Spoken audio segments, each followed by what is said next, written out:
Olá, ouvintes e leitores, sejam bem-vindos ao nosso Leitura Bíblica Comentada do Ictus Podcast.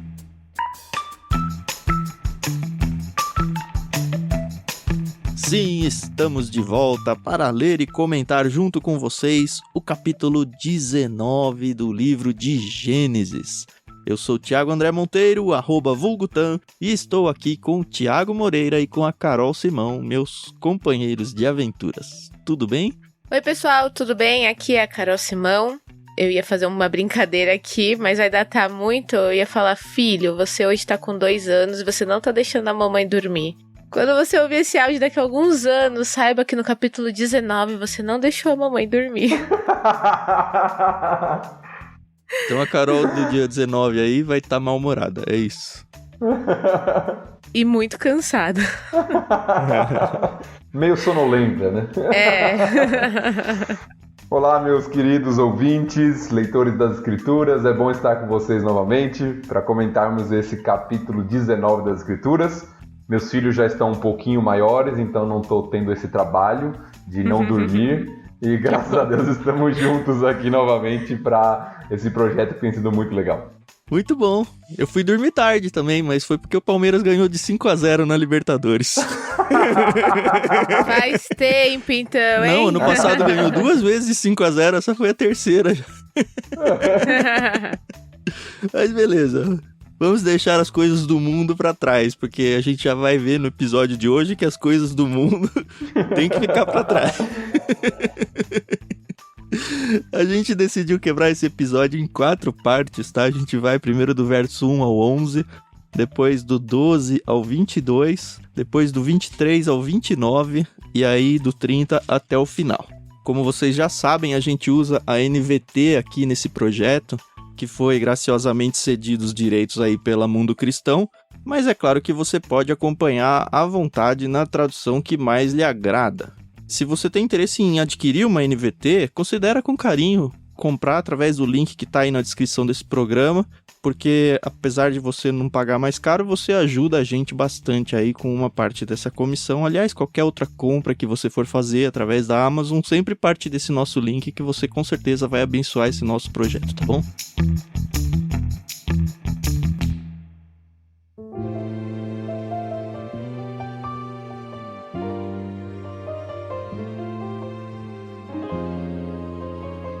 É isso. Quem quer ler o comecinho do texto aí? Eu começo porque eu não gosto muito desse texto. Eu acho a história muito pesada. Então, vou começar aqui que aí eu já faço as minhas observações e pronto. Mas não pode dormir não, hein, Carol? Não vou dormir, pessoal. De presente pra você, dado que hoje a gente já tem 4 trechos e você vai começar, você é quem lê 2 vezes, que vai no ciclo, né? Tá bom. Então azar. Para mantê-la acordada no episódio. Isso aí. Então vamos do versículo 1 ao versículo 11, né? Então vamos lá.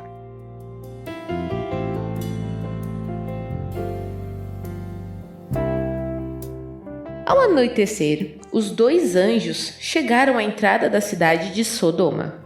Ló estava sentado ali. Ao avistá-los, levantou-se para recebê-los. Deu-lhes boas-vindas, curvou-se com o rosto no chão e disse: Meus senhores, venham à minha casa para lavar os pés e sejam meus hóspedes essa noite. Amanhã poderão levantar-se cedo e seguir viagem. Não, responderam eles. Passaremos a noite aqui, na praça da cidade. Mas Ló insistiu muito e, por fim, eles o acompanharam até sua casa. Ló lhes preparou um banquete completo, com pão fresco sem fermento. E eles comeram. Ainda não tinham ido se deitar quando todos os homens de Sodoma, jovens e velhos, chegaram de toda parte da cidade e cercaram a casa. Gritaram para Ló: Onde estão os homens que vieram passar a noite em sua casa? Traga-os aqui fora para nós, para que tenhamos relações com eles. Ló saiu para conversar com os homens e fechou a porta atrás de si. Por favor, meus irmãos, não cometam tamanha maldade, suplicou. Escutem, tenho 2 filhas virgens. Deixem-me trazê-las para fora e vocês poderão fazer com elas o que desejarem. Mas, por favor, deixem os homens em paz, pois são meus hóspedes e estão sob minha proteção. Saia da frente, gritaram eles. esse sujeito é um estrangeiro que se mudou para a cidade e agora age como se fosse nosso juiz. Faremos a você coisas bem piores do que a seus hóspedes. Então partiram para cima de Ló, tentando arrombar a porta. Os 2 anjos, porém, estenderam a mão, puxaram Ló para dentro da casa e trancaram a porta. Depois, cegaram todos os homens jovens e velhos que estavam à porta, de modo que eles se cansaram e desistiram de invadir a casa.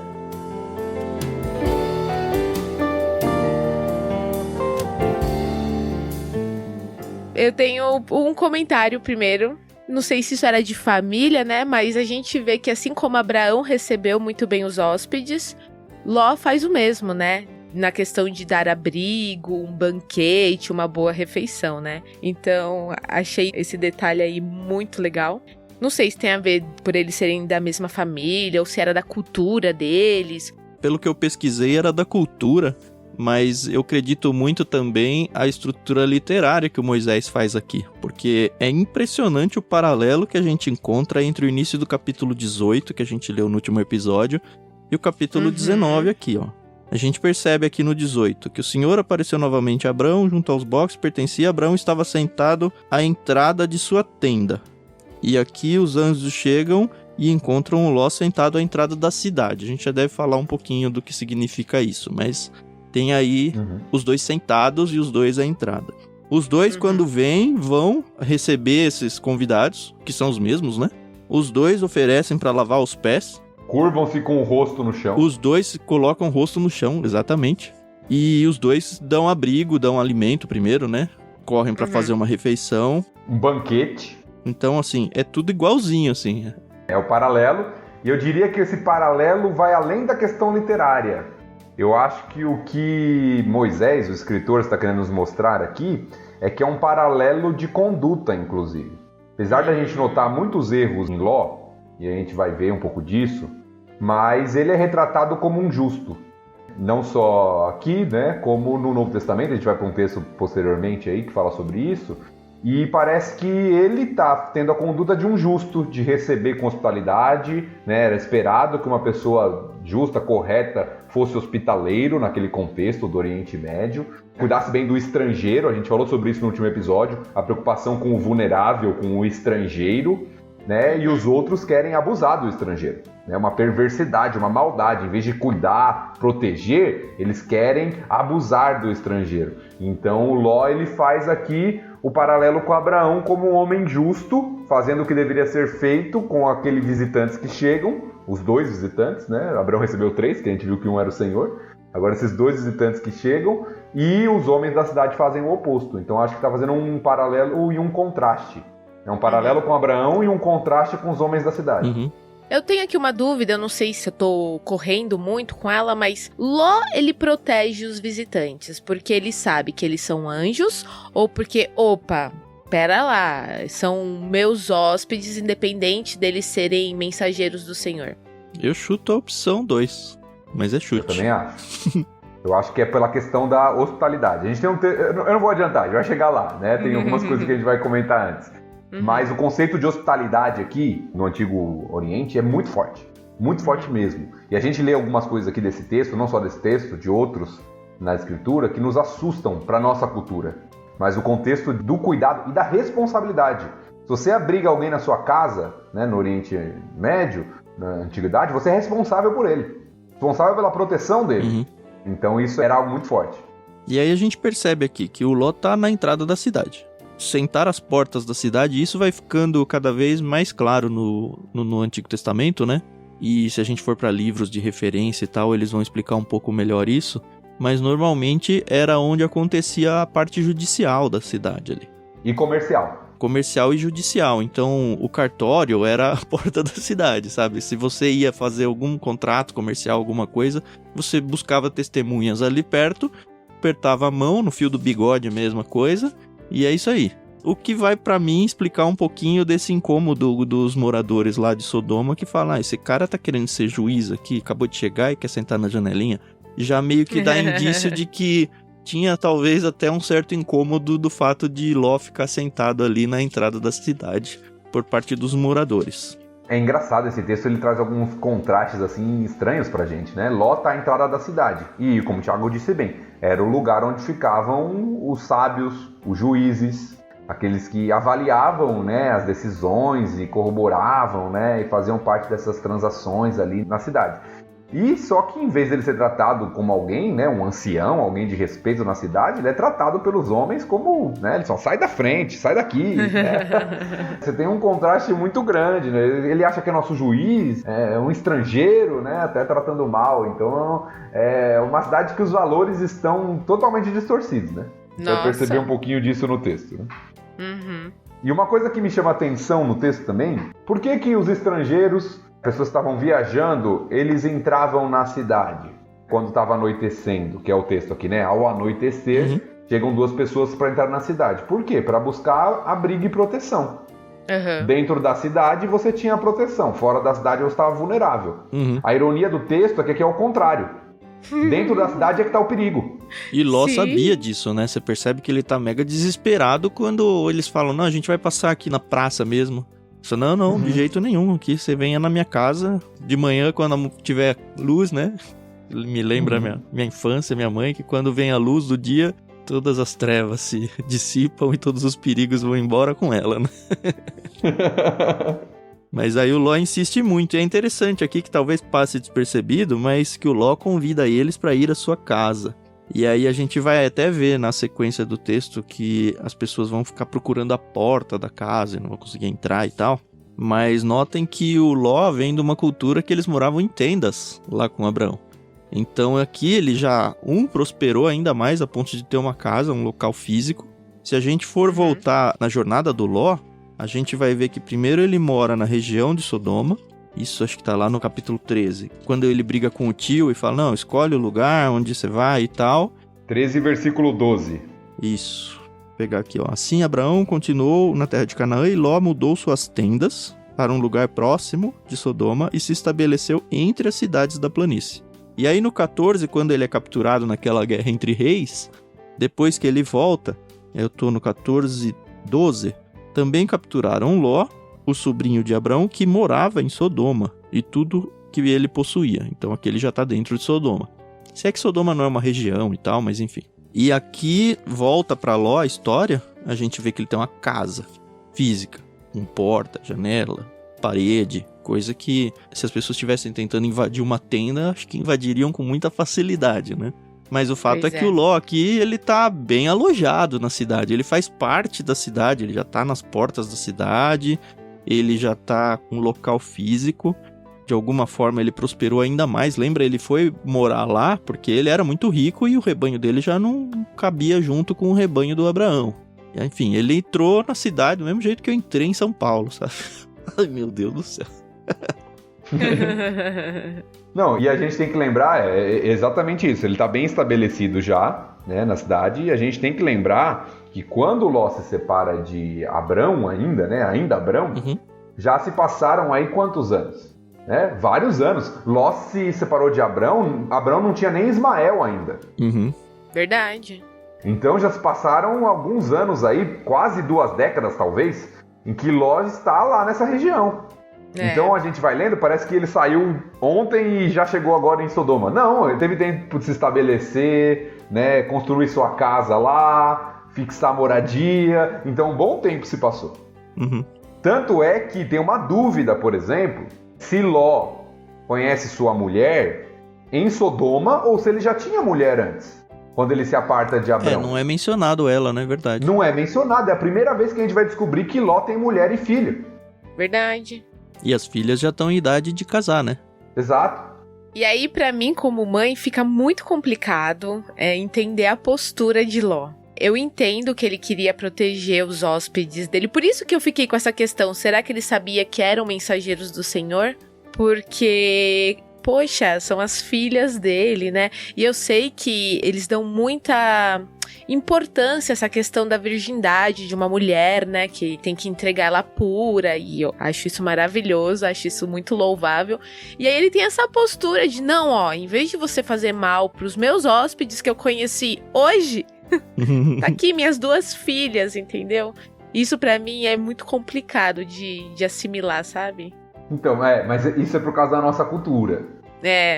Do nosso contexto. Eu não tô falando que o que o Ló fez foi certo. Tá bom?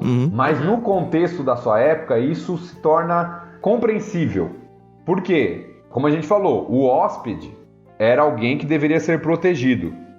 E o anfitrião modelo, exemplar, era aquele que sacrificava o que ele tinha de mais precioso para proteger o hóspede. Esse era o contexto. Tem um livro bem legal, a gente está falando bastante de contexto, ele é bem interessante. O livro chama Comentário Histórico-Cultural da Bíblia. Ele tem do Antigo e do Novo Testamento. Qual que é a editora, Thiago? Editora Vida Nova. Vida Nova, tá. Comentário Histórico-Cultural da Bíblia. Esse aqui é do Antigo Testamento. Esse aqui é porque eu tô mostrando, tá? Aí é podcast, vocês não vão ver. Mas esse aqui é do Antigo Testamento. E tem o do Novo Testamento também. E ele trabalha justamente, ele comenta os versículos, né, os textos, mas com base no contexto histórico. Que legal. É interessante porque ele fala isso nesse livro, né? Sobre a questão do hóspede, sobre a questão do anfitrião, sobre a questão de você proteger, de você dar o que você tem de melhor para proteger o seu hóspede.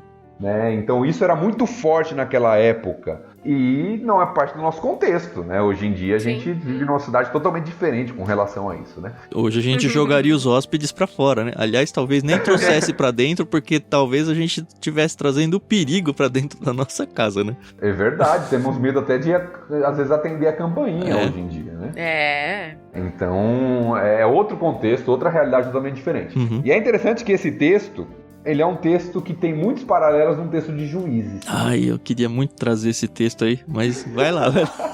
Você quer entrar aí? Vamos. Rapidamente, né? Rapidamente, porque o texto dessa capítulo 19 é longo e a gente tem que avançar. Mas tem um texto em Juízes que isso acontece em Israel. Isso não, né? Um negócio muito pior, né? Aliás, na verdade é isso, só que não tem a proteção angelical aí, né? A coisa vai continuando e avança. Então, só para ler brevemente, para você só notar o paralelo, Juízes é o livro bíblico que mostra talvez a maior profundidade de decadência de Israel. E eu acho que o paralelo é justamente para mostrar isso. Israel se tornou Sodoma e Gomorra. Então, Juízes 19, só para resumir, versículo 22 em diante, está falando aqui do levita, que tinha uma concubina e também vai receber abrigo, está viajando e vai receber abrigo como hóspede numa das cidades de Israel. E aí o versículo diz: enquanto eles se alegravam, um grupo de homens perversos da cidade cercou a casa. Começaram a bater na porta e gritar para o velho dono da casa: traga para fora o homem que está hospedado com você, para que tenhamos relações com ele. Olha o paralelo com o texto que a gente acabou de ler, igualzinho. Dentro de Israel, né, isso? Dentro de Israel. O dono da casa saiu e falou com eles: não, meus irmãos, não façam tamanha maldade. O homem é hóspede em minha casa, e uma coisa dessa seria uma vergonha. Tomem minha filha virgem e a concubina do homem. Eu as trarei para fora e vocês poderão violentá-las e fazer o que desejarem. Mas não façam uma coisa vergonhosa dessas com o meu hóspede. Eles, porém, não deram ouvidos. Então o levita pegou sua concubina e a empurrou para fora.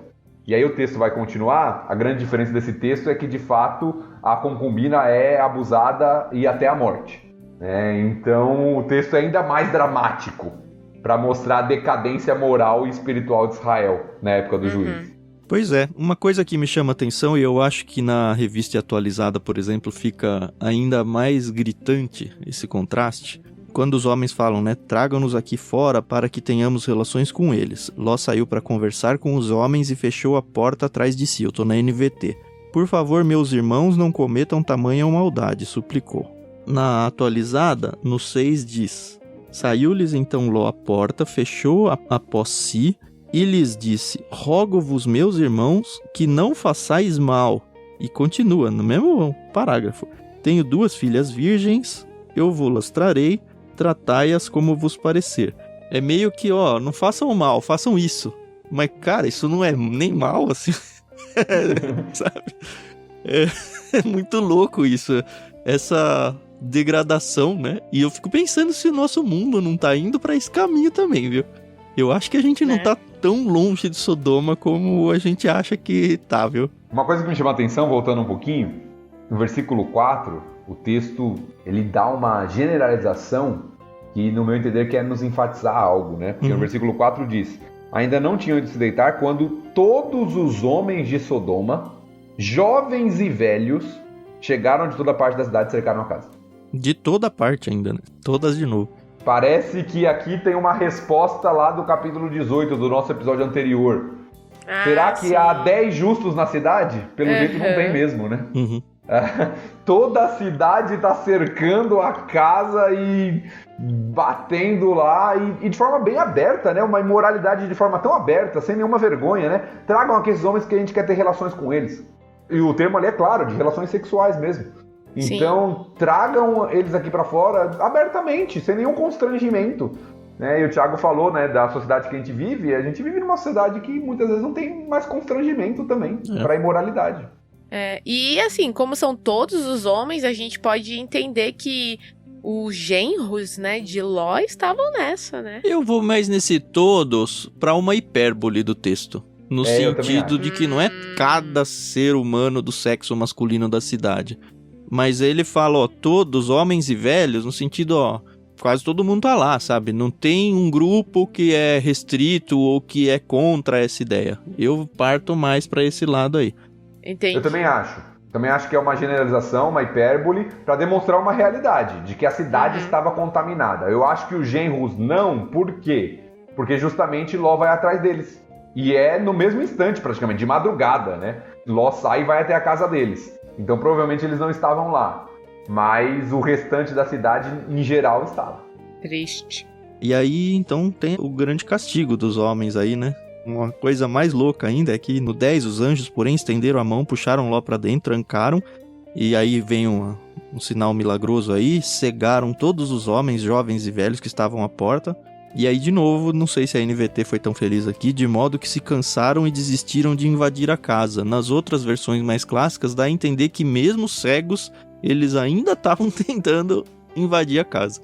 Sim, e se cansaram de tentar achar. Eu acho que essa é a ideia que a NVT tenta trazer aqui, né? Cegos, castigados, disciplinados ali, mesmo assim, insistentes no erro e no pecado, né? A rebeldia de tal forma que mesmo cego eles continuam tentando procurar a casa para tentar entrar e trazer aqueles homens para fora e abusar deles.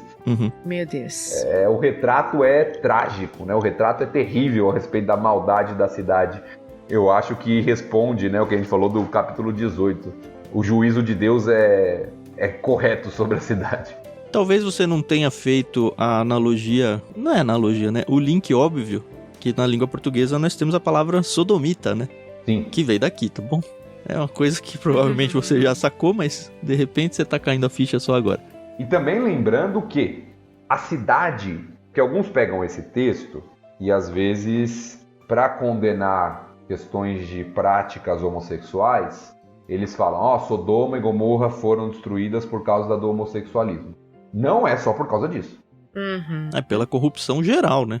O texto não fala somente sobre isso. O texto fala da perversidade e da maldade da cidade como um todo. Uma das práticas era essa. Tempos difíceis viveram, tempos difíceis nós estamos vivendo.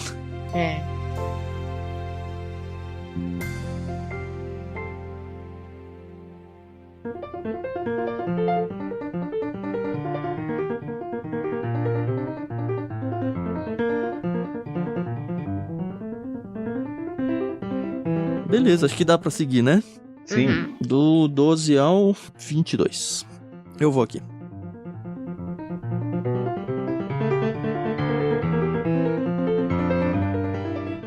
Os anjos perguntaram a Ló: Você tem outros parentes na cidade?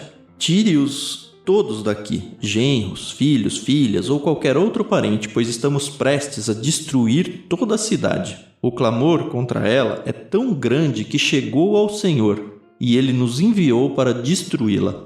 Então Ló correu para avisar os noivos de suas filhas: Saiam depressa da cidade, o Senhor está prestes a destruí-la. Os rapazes, porém, pensaram que ele estava brincando. No dia seguinte, ao amanhecer, os anjos insistiram: Rápido, tome sua mulher e suas filhas que estão aqui. Saia agora mesmo, ou também morrerá quando a cidade for castigada. Visto que Ló ainda hesitava, os anjos o tomaram pela mão e também sua mulher e as 2 filhas, e correram com eles para um lugar seguro fora da cidade, pois o Senhor foi misericordioso. Quando estavam em segurança fora da cidade, um dos anjos ordenou: Corram, salvem-se, não olhem para trás nem parem no vale. fujam para as montanhas ou serão destruídos. Mas Ló suplicou: não, meu senhor, os senhores foram muito bondosos comigo, salvaram minha vida e mostraram grande compaixão.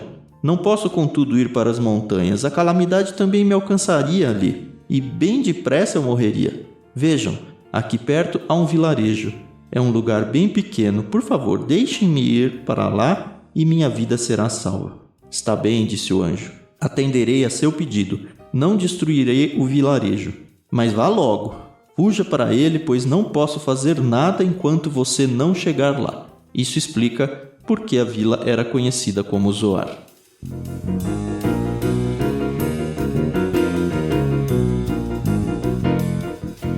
Porque zoavam? Ai, gente, desculpa. Eu sempre penso nessa piada, eu não tenho coragem de fazer, Carol. Ainda bem que foi uma menina que fez, né? Eu nunca pensei nela, apesar de ser tão óbvio. Ai. Agora falando sério. Ló, caramba, né? Ló, poxa vida. Não dá pra defender Ló, sabe? Me ajuda a te ajudar, sabe? Porque, caramba, ele teve aqui todos os avisos. Vai embora. E ele, não, né? Ficou se demorando ali, caramba, que coisa. Eu acho que Deus teve muita misericórdia de Jó, mais por causa de Abraão do que qualquer outra coisa. Do Ló. Ló. Demorou pra alguém confundir ele com o Jó, né? É. Eu confundo tá que nem eu, Noé e Moisés, né? Mas olha, me ajuda a te ajudar, é uma brincadeira que você faz aí, ô Carol. Mas é muito interessante, porque no Novo Testamento, o Tiago acho que separou um texto lá em Pedro, né, Tiago? Isso. Acho que vale a pena ler o texto pra ver a surpresa. Você tem ele fácil aí? Tenho sim, vou ler. 2 Pedro, capítulo 2. Eu vou ler só a parte referente a Ló, tá bom? Uhum. O texto vai falando do juízo de Deus em vários momentos da história. Aí no versículo 6 diz assim: mais tarde, condenou as cidades de Sodoma e Gomorra e as transformou em montes de cinzas, como exemplo do que acontecerá aos perversos. Em contrapartida, resgatou Ló, tirando-o de Sodoma, por ser ele um homem justo, afligido com a vergonhosa imoralidade dos perversos ao seu redor. Sim, Ló era um homem justo, cuja alma justa era atormentada pela maldade que via e ouvia todos os dias.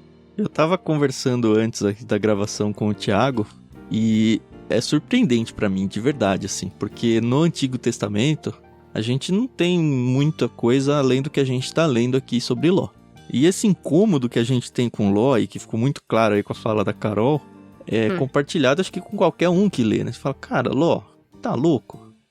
Ele devia morrer junto, a gente quase chega a falar isso, sabe? Só que quando a gente chega lá no fim da Bíblia, lá em Pedro fala, olha, não, Ló foi considerado justo. E até aí a gente até poderia tentar partir para um lado onde não, Deus é que justifica apesar do Ló. Mas a gente vê que o texto segue lá falando, não, o Ló se conformava com tudo que acontecia na cidade, sabe? Ele se incomodava realmente. A minha estranheza é impressionante como Deus preservou e Deus revelou as escrituras para Pedro, para ele dizer um negócio que não está claro no Antigo Testamento. Isso é a primeira coisa, gente, que eu falo, puxa, realmente a Bíblia tem que ser algo inspirado para Pedro realmente escrever aquilo. Ou a tradição oral chegou tão forte e tão longe de um jeito que a própria escritura não tinha preservado ainda. Mas se eu for olhar aqui para Ló, eu também passando um pano para ele um pouco pelo menos, pensa, ele tá numa cidade rica, numa cidade próspera, nós três estamos numa cidade rica e próspera. A diferença entre ele e nós é que ele era rico e próspero e nós não. Então, ele já chegou com rebanhos, com servos, e aqui, aparentemente, ele só cresceu ainda mais. De repente, Deus fala, olha, monta uma malinha aí rápida, 5 minutos, e rapa fora, porque eu vou destruir tudo. Então, assim, ele tá saindo com a roupa do corpo, sabe? E abandonando tudo. Não só a cidade, mas todas as posses que ele tem. Não é, assim, uma decisão tão fácil. Ah, não, beleza, vamos, tchau. Abandono minha casa, abandono meus bens, abandono meus servos, meus animais, tudo. Não é tão óbvio, assim, tão tranquilo. Ainda assim, ele sai. Então, pronto, já passei o pano. E aí tem os noivos das filhas, né? Os pretendentes a se casar com as filhas também, que são deixados para trás, porque não ouvem a mensagem. Então, de fato, não é justificar Ló. Eu acho que Ló tem seus erros claros nesse texto.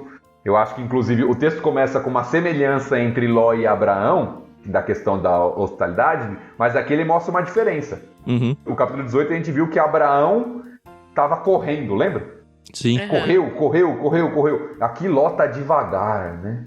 Os anjos falam pra ele, corre, foge, e ele tá lá enrolando pra sair.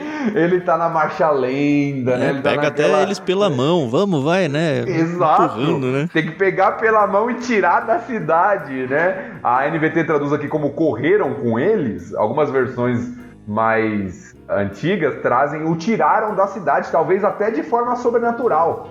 Uhum.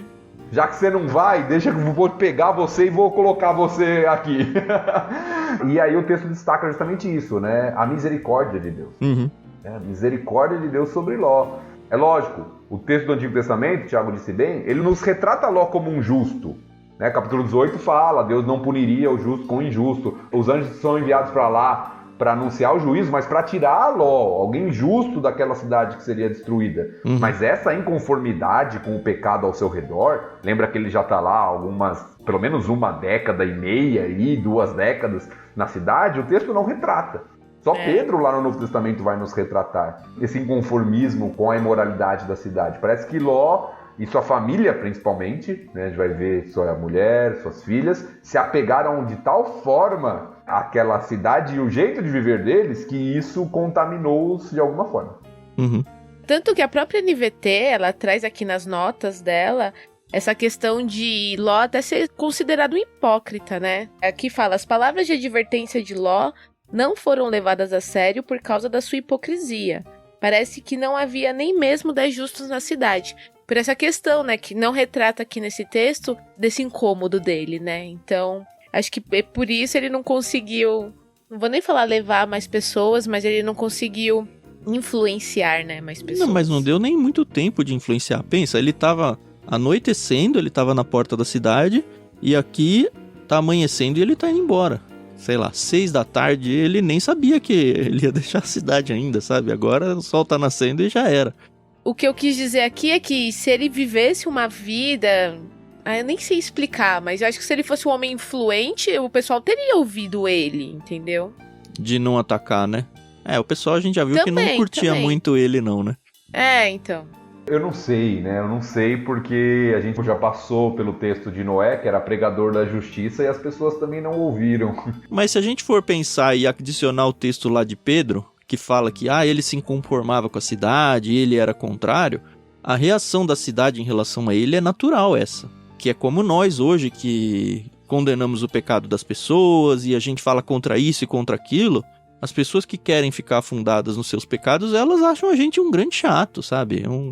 Esse cara vai vir falar outra vez aqui, eu me sinto mal toda vez que ele vem falar comigo, sabe? É meio isso que acontecia com o Ló. E nessa história lá dos genros, né, daqueles que aparentemente estavam prometidos às filhas de Ló para casamento, é interessante porque primeiro o texto narra, né, o versículo 13 fala novamente do clamor, que a gente citou no capítulo 18, né? O clamor chegou ao Senhor, né, diante da perversidade da cidade. De quem, né? Eu continuo com essa, é o clamor do próprio Jó, que parece que é só ele que se incomoda, né? O próprio Ló. Do Ló. Não é Jó, Ló. Droga. Ou às vezes, a gente tem algumas opções. Pode ser de Ló, pode ser de pessoas que também eram injustas, mas que sofriam na mão, porque a gente não pode pensar que isso que está acontecendo aqui com essas pessoas foi a primeira vez que aconteceu. Provavelmente temos pessoas abusadas, temos pessoas injustiçadas nessa cidade e talvez estão clamando de alguma forma. Mas elas foram condenadas junto, né? Se tem. Sim, sim. E a gente já viu em Gênesis, lá, o texto que a gente até citou semana passada, que às vezes o clamor não é nem... Às vezes ele vem ao Senhor de outra forma, né? A lá própria natureza 4, clama, né? O sangue do seu irmão está clamando da terra, quando fala de Abel, que tinha sido morto por Caim. Então, o fato é de que Deus está vendo e ele sabe a maldade e a perversidade da cidade. Mas falando especificamente dos genros aí, né? É interessante porque o Tiago narrou bem, o juízo de Deus chega bem rápido aqui para essa cidade, né? É interessante que, se a gente volta um pouquinho na cronologia da história aqui, ó, capítulo 18, Abraão estava sentado na hora mais quente do dia. Os anjos vão até Sodoma, Eles chegam ao anoitecer. Passaram-se aí talvez umas 6 horas. Final da tarde ali, né? 6 da tarde, começando a noite. Uhum. Aí acontece toda aquela confusão. Os homens chegam de noite lá, tentam tirar os homens de fora. E Ló corre para avisar os noivos de suas filhas. Isso aqui provavelmente é de noite ou de madrugada já. Porque depois vai narrar que no dia seguinte, ao amanhecer. Então note que entre o juízo sobre Sodoma e a fala com Abraão, passou menos de 24 horas. O juízo ele chega bem rápido. Né? As coisas acontecem de forma bem dinâmica. De repente, do nada, de madrugada, Ló bate na porta e fala aí, olha, a cidade vai ser destruída. Pega uma roupa aí e vamos.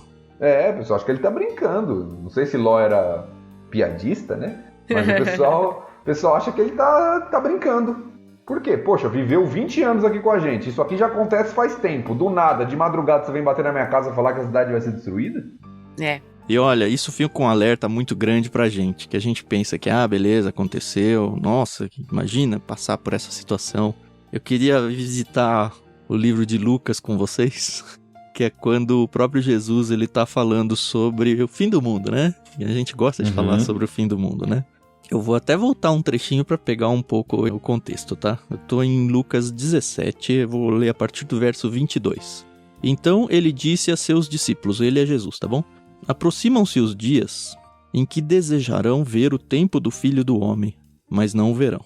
Dirão a vocês, vejam, lá está, ou aqui está ele, mas não o sigam, porque assim como o relâmpago lampeja e ilumina o céu de uma extremidade à outra, assim será no dia em que vier o Filho do Homem. Filho do Homem aqui é a volta de Cristo, tá? Mas primeiro é necessário que ele sofra terrivelmente e seja rejeitado por esta geração. Ele está mencionando a crucificação que aconteceria muito em breve ali. Quando o Filho do Homem voltar, será como no tempo de Noé. Naqueles dias, o povo seguia sua rotina de banquetes, festas e casamentos, até o dia em que Noé entrou na arca e veio o dilúvio, que destruiu a todos. E se a gente for pensar, foi algo meio rápido assim, né? Apesar de ter uma semana ali. E o mundo será como no tempo de Ló. O povo se ocupava de seus afazeres diários, comendo e bebendo, comprando e vendendo, cultivando e construindo, até o dia em que Ló deixou Sodoma. Então, fogo e enxofre ardente caíram do céu e destruíram a todos. Sim, tudo será como sempre foi, até o dia em que o Filho do Homem for revelado. Nesse dia, quem estiver na parte de cima de casa, não desça para pegar suas coisas. Quem estiver no campo, não volte para casa. Lembrem-se do que aconteceu à esposa de Ló. E aí, eu não vou dar spoiler porque a gente vai ler, né?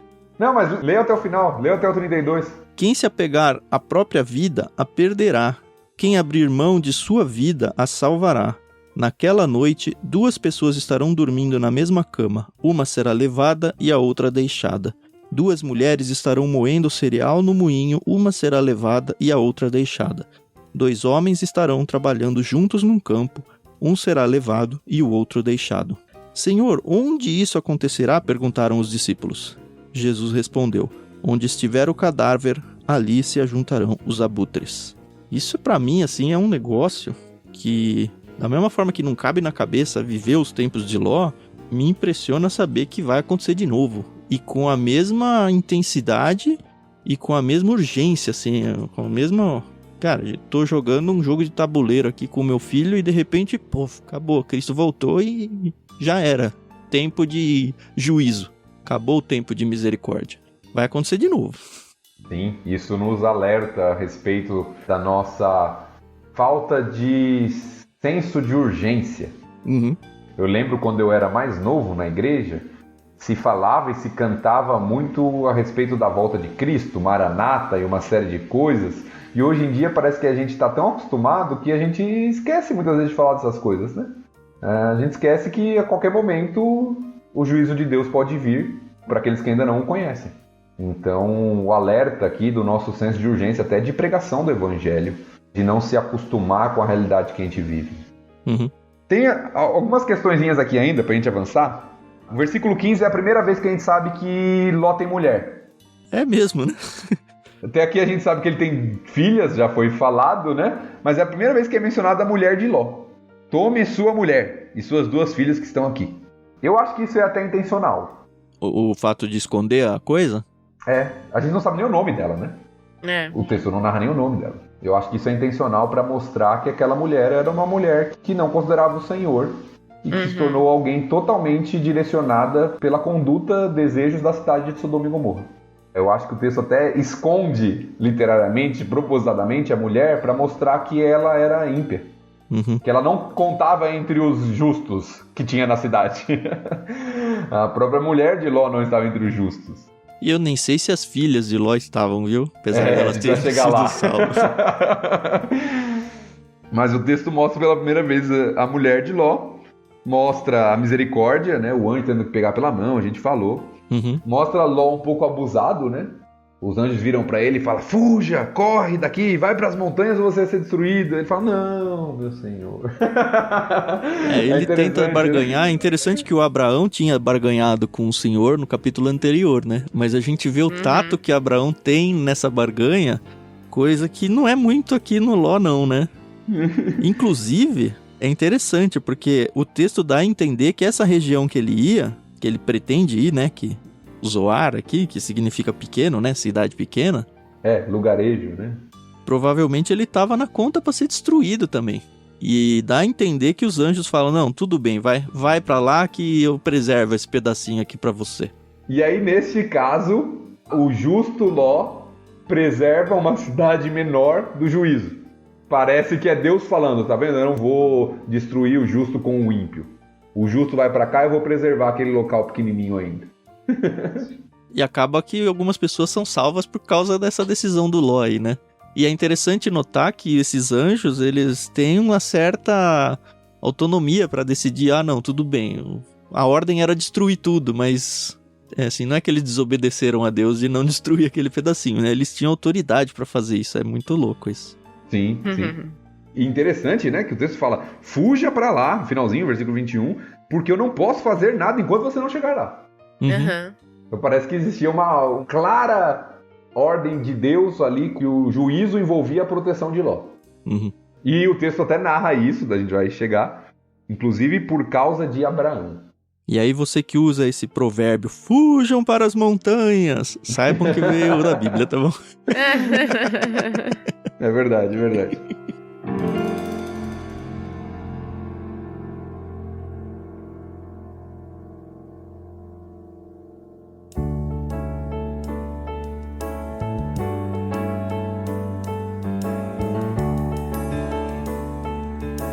Acho que já dá pra seguir, né? Acho que sim. Versículos 23 a 29 eu farei a leitura.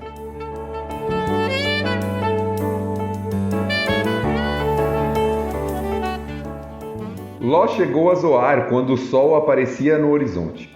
Então o Senhor fez chover do céu fogo e enxofre sobre Sodoma e Gomorra. Destruiu-as completamente, além de outras cidades e vilas da planície. Exterminou todos os habitantes e toda a vegetação. A mulher de Ló, porém, olhou para trás, enquanto o seguia, e se transformou numa coluna de sal. Naquela manhã, Abraão se levantou cedo e correu para o lugar onde tinha estado na presença do Senhor. Olhou para a planície em direção a Sodoma e Gomorra e viu colunas de fumaça subindo do lugar onde antes ficavam as cidades, como fumaça de uma fornalha. Contudo, Deus atendeu ao pedido de Abraão e salvou Ló, tirando-o do meio da destruição que engoliu as cidades da planície.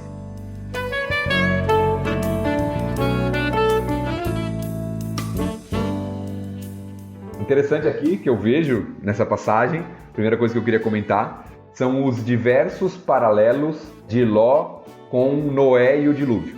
Temos alguns, pelo menos. Primeiro, no versículo 24, o Senhor fez chover. É a mesma expressão lá do capítulo 7, versículo 4, a expressão usada no dilúvio. Só que aqui não água, né? Aqui fogo e enxofre, mas é a mesma expressão. Depois vai dizer que destruiu completamente todos os habitantes. É a mesma expressão usada em 7:23 do dilúvio, onde Deus destrói todo ser vivente, tudo o que existe. É a mesma expressão usada. Depois, no versículo 29, fala: Deus atendeu ao pedido de Abraão, que literalmente é Deus se lembrou de Abraão, assim como havia se lembrado de Noé. No capítulo 8, versículo 1. E a última no texto, daqui a pouquinho, mas só vou mencionar a questão de Ló e a bebida e Noé e a bebida. É verdade. Interessante. São vários paralelos aqui com o texto de Noé e dilúvio. Uhum. Sim. Eu acho essa história da mulher de Ló muito interessante. E mais uma vez, eu lembro muito do meu marido, Fernando. Existe uma musiquinha, né, que fala sobre a mulher de Ló. E ele fica muito indignado. Que ele fica tão romantizando o negócio. Olhou pra trás e se deu mal. Poxa, ela morreu! E ele nem gosta que a Eu gente nem conheço ouça essa música, Carol. Você não quer cantar pra gente? Eu conheço. Eu não sei se a gente tem problema com direitos autorais. Mas é só você colocar lá em qualquer... Procura no Google, musiquinha Mulher de Ló. Não tô criticando aqui, obviamente, a música, mas essa questão de romantizar uma Mas situação... isso não cai no Leão Sorrindo na Cova dos Leões com Daniel? Ou... Então, exatamente, é a mesma coisa. Porque ela desobedeceu, né? Uma ordem direta, né? Não olhem pra trás. E às vezes a gente pensa que, não vou olhar pra trás, quer dizer que eu não vou voltar, né? Não foi literalmente não olha pra trás, né? E ela virou uma estátua de sal. E, poxa, é isso que eu tô falando. Ela morreu, gente. E aí a musiquinha é toda alegrezinha. E se deu mal. Deu muito mal. Eu acho interessante porque às vezes a gente ensina isso pras crianças, principalmente, de uma forma... Eu entendo que a gente não pode também chegar, né, assustando as crianças, porque são crianças, mas eu também fico muito preocupada da gente não mostrar seriedade, né, em obedecer uma ordem direta de Deus, né? Eu não sei o quanto esse olhar pra trás foi só virar a cabeça ou esqueci minha bolsa, sabe? Deixa eu voltar ali, não entender o senso da urgência da coisa. E claramente a família inteira não estava entendendo isso, porque, enfim, eles foram empurrados pra fora da cidade.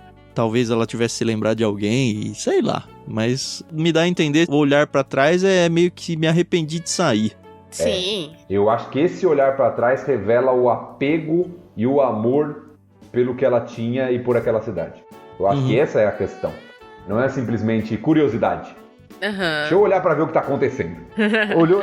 Não, eu acho que vai muito além disso, né? Até porque essa mulher é usada, o texto que o Thiago leu, é usada como exemplo, que a gente deve lembrar da mulher de Ló. Né? Jesus está falando, quando isso for acontecer, né, não volte para pegar suas coisas, não volte para sua casa, não se apegue às coisas daqui, lembre-se da mulher de Ló. E eu acho que a questão é justamente essa, é o apego pela cidade, por aquela vida que ela tinha, e o juízo de Deus vem sobre ela também. O que revela que ela não é justa nesse sentido. Ela está muito mais parecida com Sodoma e Gomorra do que preocupada com o Senhor. E aqui acho que cabe uma ponte muito boa para 1 João, capítulo 2, lá de novo no finalzinho do Novo Testamento, onde João diz pra gente o seguinte, capítulo 2, a partir do verso 15, tá bom? Não amem este mundo, nem as coisas que ele oferece, pois quando amam o mundo, o amor do Pai não está em vocês. Porque o mundo oferece apenas o desejo intenso por prazer físico, o desejo intenso por tudo que vemos e o orgulho de nossas realizações e bens. Isso não provém do Pai, mas do mundo. E este mundo passa, e com ele, tudo que as pessoas tanto desejam. Mas quem faz o que agrada a Deus, vive para sempre. É uma lição grande para nós aqui, mesmo cristãos vivendo dentro da vontade do Senhor e tudo mais, quantas e quantas vezes a gente se apega às coisas do mundo, sabe? A gente dá mais importância a conquistar algumas coisas, a gente toma decisões na vida, seja de trabalho, seja de viagem, seja de família, seja de pessoas, em detrimento às coisas que a gente sabe no fundo da alma que deveriam ter uma primazia que não tem. Mas eu acho que foi bem o que o pastor Thiago falou um pouco mais cedo, né? Que a gente, às vezes, esquece essa urgência, né? De falar do evangelho. A gente canta nas nossas igrejas, vem Jesus, volta, mas no fundo a gente, às vezes, esquece, né? Dessa importância, né? Porque a gente quer viver o hoje, a gente quer viver o agora, a gente quer casar, a gente quer ter filho, a gente quer comprar uma casa, um carro. Viver na Terra é bom, mas a gente esquece que lá no céu vai ser melhor ainda, né? Perto daqui não é nada, né? Então, falta um pouco disso, né? E eu entendo que quando Cristo voltou para os céus, que os discípulos ficaram olhando e eles tinham aquela urgência, né? De que, Cristo vai voltar e pode ser a qualquer minuto. E já se passaram tantos anos, né? Então, acho que as pessoas, elas perderam um pouco disso, né? E quando eu falo as pessoas, tô falando nós de um modo geral, né? Sim. ter aquele senso que nós somos peregrinos nessa terra, né? Uhum. A gente perde um pouco dessa perspectiva. A gente se apega a muitas coisas dessa vida e esquece que a nossa cidade não é aqui. Nossa cidade é celestial. Só um comentário sobre a atitude da mulher de Ló. Na Bíblia NVT de Estudo, falando sobre o termo olhou para trás, diz assim: o verbo indica que ela se demorou, fixando os olhos no mundo que amava, e não um mero olhar curioso. Então a própria forma como o verbo é descrito ali não é simplesmente olhou assim devagarzinho. Não, ela amava aquilo, ela fixou os seus olhos ali, né? Tem mais alguma coisa? É só a questão de Abraão, pra gente fechar, né? Abraão se levanta cedo, vai para observar, né, o juízo sobre a cidade, né? Ele já sabia o que iria acontecer, então ele se levanta cedo, vai lá onde ele tinha conversado com o Senhor, e aí ele vê as colunas de fumaça subindo do lugar. Imagina, né, Abraão pensando, né, o que está acontecendo. E tinha acabado de rolar a conversa, né? Porque, assim, não tem 24 horas ali, né? Isso, não tem nem 24 horas. Se Ló saiu ou não, o que está acontecendo e tal. Pô, acabei de negociar com Deus aqui, tinha certeza que eu ia ganhar a cidade aqui, não rolou. A fumaça subindo, e aí o texto termina de forma bem bonita, né? Falando que Deus se lembra de Abraão e por isso salva Ló. Então note que Ló é salvo porque ele é justo, no Novo Testamento a gente já leu um texto que mostra isso, mas também por causa de Abraão. Deus se lembra de Abraão, se lembra do que tinha inclusive falado com Abraão no capítulo anterior e tira Ló da cidade. Só um adendo aqui, se você não ouviu o episódio que a gente falou sobre Noé e se lembrou, nós explicamos o que significa o se lembrou lá. Então volte lá, episódio Gênesis 8, ouça o episódio, tá bom? Pra você entender o que é Deus se lembrar. Antes de reclamar, né?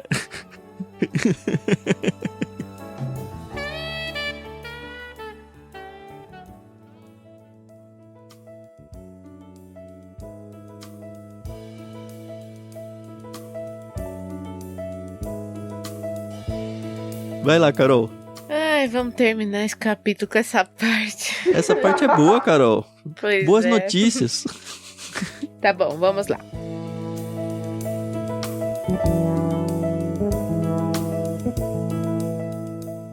Algum tempo depois, Ló deixou Zoar, pois tinha medo do povo de lá, e foi morar numa caverna nas montanhas com suas 2 filhas. Certo dia, a filha mais velha disse à irmã: nesta região não resta homem algum com quem possamos ter relações, como fazem todas as pessoas. E logo nosso pai será velho demais para ter filhos. Vamos embebedá-lo com vinho e então nos deitaremos com ele. Com isso, preservaremos nossa descendência por meio de nosso pai. Naquela noite, portanto, embebedaram o pai com vinho e a filha mais velha teve relações com ele. E ele não percebeu quando ela se deitou nem quando se levantou. Na manhã seguinte, a filha mais velha disse à irmã mais nova: ontem à noite tive relações com nosso pai. Vamos embebedá-lo com vinho outra vez hoje à noite, e você terá relações com ele. Com isso, preservaremos nossa descendência por meio de nosso pai. Naquela noite, portanto, voltaram a embebedar o pai com vinho, e a filha mais nova teve relações com ele.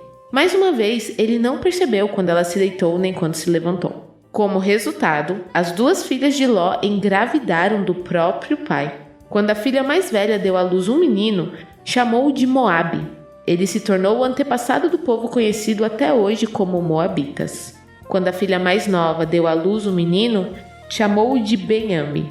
Ele se tornou o antepassado do povo conhecido até hoje como Amonitas.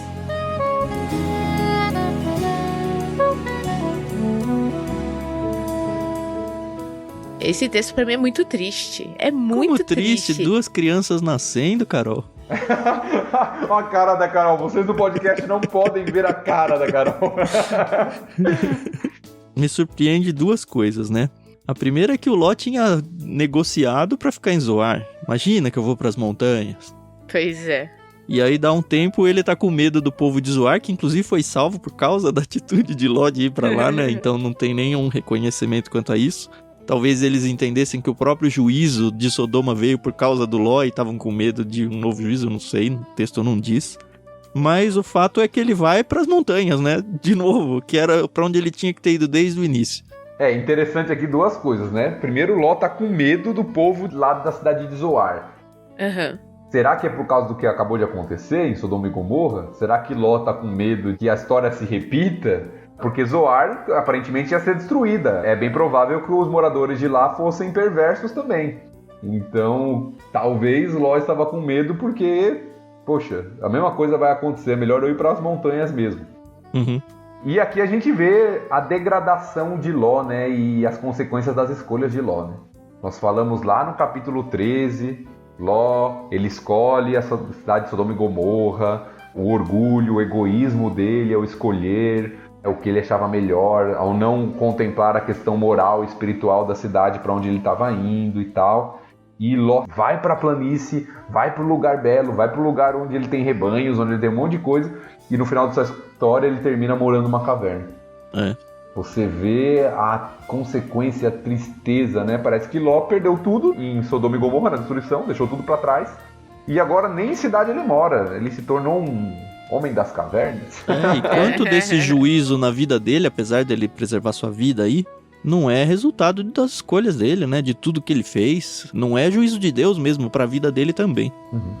E aí as duas filhas têm uma ideia sensacional, né, Carol? E se a gente for pensar, talvez as filhas tenham nascido. Ou se não nasceram, pelo menos elas foram criadas dentro de Sodoma. Então é essa moral que elas têm construída, sabe? Essa é a ética delas. E beleza. Se todo mundo pega todo mundo aqui na cidade, esse é o normal.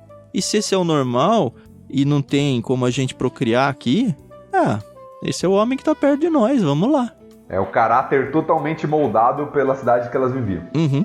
O que eu acho bizarro também, e assim, dizendo como alguém que nunca ficou bêbado a ponto de desmaiar, sabe? Como é possível alguém perder a noção de realidade de tudo? A ponto de, sei lá, alguém ter um relacionamento sexual com você e você não perceber, sabe? Olha o que o álcool faz, é impressionante. Não, e assim, a Bíblia não narra aqui, né? Mas eu fico pensando no depois, né? Quando Ló percebeu que as filhas estavam grávidas. Mas vai fazer o quê? Só tem ele e as duas filhas? Então, é nesse ponto que eu quero chegar. Ele chegar e falar assim, de quem é esse filho, sabe? O Espírito Santo ainda não tinha agido nesse tempo. E aí elas falaram, não, pai, é seu. E sabe, ele não foi criado naquela cultura, apesar de ter morado muitos anos. A Bíblia não fala que o que aconteceu, mas eu tenho quase certeza que ele deve ter ficado muito triste, né, com a situação. Uhum. Quando você fala o Espírito Santo não tinha agido naquele tempo, só para o pessoal entender, acho que a Carol tá fazendo um paralelo lá com Maria. Isso. É só uma piadinha. É só uma piadinha, vai falar, não tinha Espírito Santo agindo também, não é nada disso, tá bom? Isso. Então, novamente a gente vê uma questão um pouco velada, mas uma advertência com relação ao vinho e à bebida alcoólica. Uhum. A gente não pode falar que a Bíblia condena a bebida alcoólica, porque nós vemos isso como uma cultura da época. Jesus tomou vinho, né, transformou água em vinho. Mas contra a bebedeira, né? Isso, a Bíblia deixa bem claro o perigo e os efeitos, né, e o pecado da embriaguez, né, e o quanto isso pode ser desastroso. Foi para Noé e sua família, foi para Ló. E em ambos os casos trouxe consequência para Israel. Lá no caso os cananitas, filhos de Canaã, aqui no caso os amonitas e os moabitas. Dois inimigos históricos de Israel também. Então note como o texto faz uma advertência com relação à questão da embriaguez aqui. E é interessante outra coisa, apesar de serem dois povos que realmente foram inimigos de Israel, ainda assim Deus abençoa de alguma forma essa linhagem, porque a Ruth, que inclusive é a avó ou bisavó do Davi, ela faz parte da linhagem de Cristo, né? É. E ela é moabita. Mas enfim, estamos avançando muito aí. A graça do Senhor e até a promessa de Abraão, né? Todos os povos seriam abençoados por meio dele. Nós vemos algumas pessoas assim na história. Nós vemos Raabe. Uhum. Sim. Nós vemos Ruth, a moabita. Nós vemos estrangeiros que são abençoados por meio da família de Abraão. E eu achei também interessante aqui que nas notas da NVT fala sobre o quanto Sara e Abraão estavam esperando para ter um filho, né? O filho da promessa, que, como a gente falou, seria aí a linhagem até Cristo, né? A nação de Israel. E aqui nascem 2 bebês, né, que não foram planejados, não estavam ali nos planos, né? E que, como a gente comentou, se tornaram nações inimigas do povo de Deus, né? E no final é todo mundo parente, né? Isso que é mais interessante. Outra coisa que chama atenção é que, cara, o Abraão e a Sara, que trabalho pra conseguir ter um filho, sabe? Aqui as duas, que o cara bêbado na primeira tentativa, as duas. Papum, já beleza, engravidou e ok. Pois é. Um pouco do contexto também a gente precisa lembrar, né? As filhas de Ló, elas estão desesperadas porque no conceito da antiguidade, uma mulher não ter filho é uma maldição. É. E acabou a linhagem do pai também, né? Se elas não tivessem filhos ali, acabou, não tem mais Ló, não tem mais nada. Sim, e pra mulher era muito importante ter filhos, né? Era considerada uma maldição não poder ter filhos. Então você vê que Gênesis tem muito disso, essa luta com relação à esterilidade, né? Essa preocupação, esse problema, porque era o conceito da época mesmo, né? E a gente vê nas escrituras, filhos de fato são uma bênção do Senhor. Mas aqui nós temos uma distorção, né? De levá-las a se deitar com o próprio pai para poder ter filho. Se tornou um ídolo, né? Um desejo tão forte que não importa o meio, vamos lá. Né? Não importa a forma, vamos atrás disso. Sim. E aí nós temos o nome, né, dado o significado dos nomes, né? O significado, né? Ele é meio irônico até, né? O texto narra que Ló não percebeu quando elas se deitaram com ele, quando se levantaram. Eu acho que ele suspeita de que o filho é dele, porque não tem mais ninguém com eles na caverna. Nas cavernas ali. Mas os nomes já deixam claro, né? Porque Moabe tem um som semelhante a algo que na idade vem do pai, gerado do pai. E Ben-Ami, ou Ben-Ami, significa filho do meu povo. Os nomes mostram de quem eles eram, né? Filhos. Puxa. E a gente podia chamar a mulher de Ló de Salmoura, né? Já que tem a ver os nomes. Aí, ó, depois você reclama da musiquinha, Carol. Né, não? Eu acho que uma última aplicação que eu acho interessante, a gente sempre faz esse exercício, é tentar lembrar para quem Moisés está escrevendo. Lembrar que Moisés está escrevendo para aquele povo que está prestes a entrar na Terra Prometida. E Moisés já deixou uma série de advertências para eles não se associarem com as práticas dos cananeus, que são maus, imorais e uma série de coisas. E eu acho que essa história reforça isso de forma dramática. Sim. Olha, se vocês se associarem com os cananeus, né, se vocês viverem como eles, o juízo de Deus vai vir. Tudo isso pode se repetir. Voltando bastante ao que você falou hoje aí, naquela hora que você mencionou Juízes, o mesmo povo que leu essa história aqui fez tudo de novo igual, sabe? Será que as pessoas que estavam tentando abusar daquela concubina lá não se lembraram dessa história? É muito impressionante, porque foi escrito para eles. E avançando mais na história, a gente vai ver que o cativeiro, o povo de Israel sendo levado cativo, é consequência deles se tornarem como os cananeus, idólatras, imorais e uma série de coisas. Sim.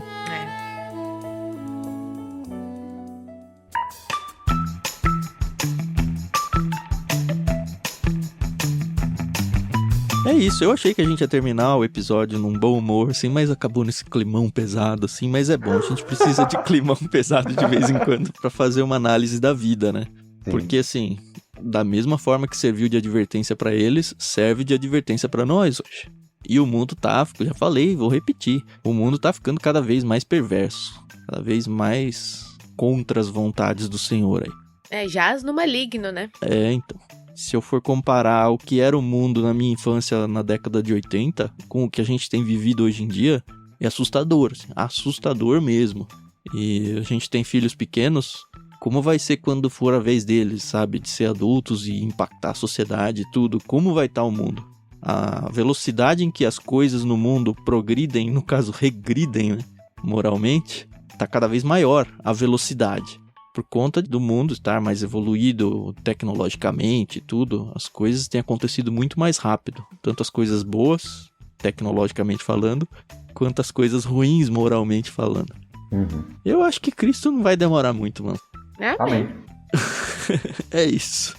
A gente volta então no próximo episódio com o capítulo 20. Vai ser um capítulo mais curto. A gente sempre fica na promessa de que o áudio vai ser menor, mas eu não vou mais prometer isso. Fica mais uma vez o convite, não se esqueçam, entram lá no grupo nosso no Telegram, t.me/leitura bíblica comentada, onde você pode e deve, né, continuar essa conversa junto com a gente, levar esse podcast para outros contextos aí, para conhecidos, familiares, igrejas, para que ele abençoe realmente a vida de muita gente e faça vocês conversarem sobre isso que a gente tem conversado com vocês aqui, tá bom? Mais uma vez, obrigado e até o próximo episódio. Isso aí, pessoal. Valeu. Até mais. Sempre um prazer estar com vocês, Thiago, Carol, e com você aí que também está nos ouvindo. Interaja conosco, é sempre bom termos esse momento juntos. Deus abençoe.